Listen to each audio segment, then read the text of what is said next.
of the Competition Commission, that's Mr. Dhanendra Kumar, now joins us to decode those numbers. Our economic policy editor Siddharth Zarabi is doing that interview.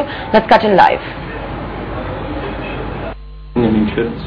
Before I respond to your specific question, Siddharth, let me tell you, since you remarked in the beginning, it's taken quite some time, that we had to undertake a very intensive consultative process in order to notify these regulations, because we wanted to make sure that all the legitimate concerns of industry are taken on board, so that the growth of Indian industry and Indian economy is not in any way retarded.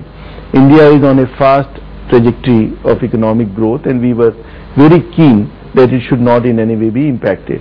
So after an exhaustive consultative process, we have come out with these regulations, which have a number of features which were not there before in the draft. For example, a huge category of transactions have been notified, which are the routine transactions, and those kind of transactions which are not likely to raise any competition concerns. They have been kept out. We have introduced a very simple form 1, which is probably the simplest in the world.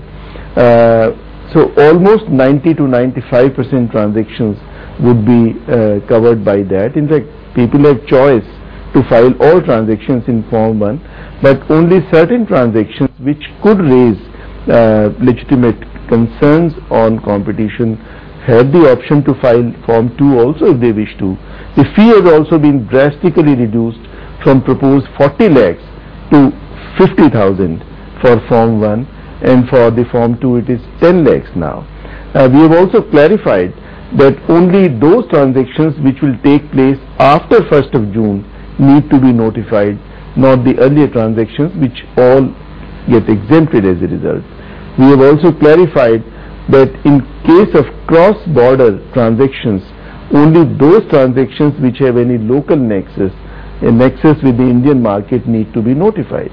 Right. So altogether we feel that these steps would ensure that the investors, the Indian industry, the foreign investors, they would feel that it's a very friendly, light-touched approach, and we would not have any concern with industry on that account.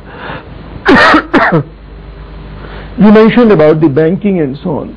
Let me clarify that we are only concerned with the enforcement as it is at the moment, but the government is fully empowered under Section 54 to exempt any category of industry, and whenever they exempt any industry or any sector, then we would abide by that.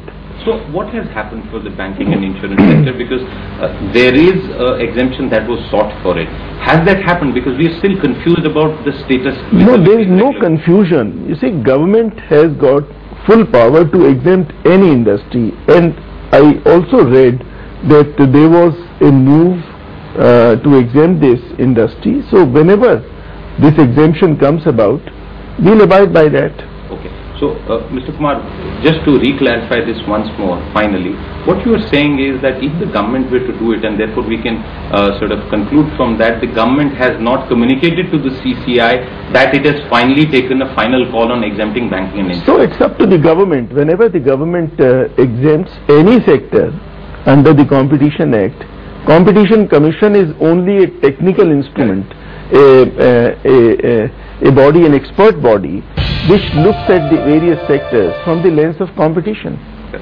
Okay. So whenever that happens, it will be a subject that we'll come to. Let's come back to another concern, and this is with regard to the general perception that although you described the simplicity that has been put in, you explained how the form is perhaps the simplest among all competition regulators across the world. The fee is also being brought down from the proposed to a very low level. But just a generic point, are we just adding one more layer with regard to the approval process for India? No, that is the misunderstanding which exists. The point is this, that this regulator has been created under the Competition Act passed by the Parliament with the specific mandate to look at competition in the Indian market. Why competition? not for the sake of competition. Competition is good for economy, economic growth, and it's been proved all over the world. And that's why there are 120 plus competition regimes in the world. The Competition Act, the objective is to stimulate economic growth of the country, and competition brings in both static and dynamic growth and adds to optimal efficiency in economy. Now, we are meant to look after the interest of consumers, which you know that in various sectors where competition has brought benefits in the interest of consumers, whether telecom or automobile or civil aviation or whatever it is, and also freedom of trade, so that the big industry do not stop the smaller industry or the new entrants to come. So these are the two main objectives of Competition Act and Competition Commission, and therefore to look at any transaction from this lens alone, I don't think you would call that it is unnecessary.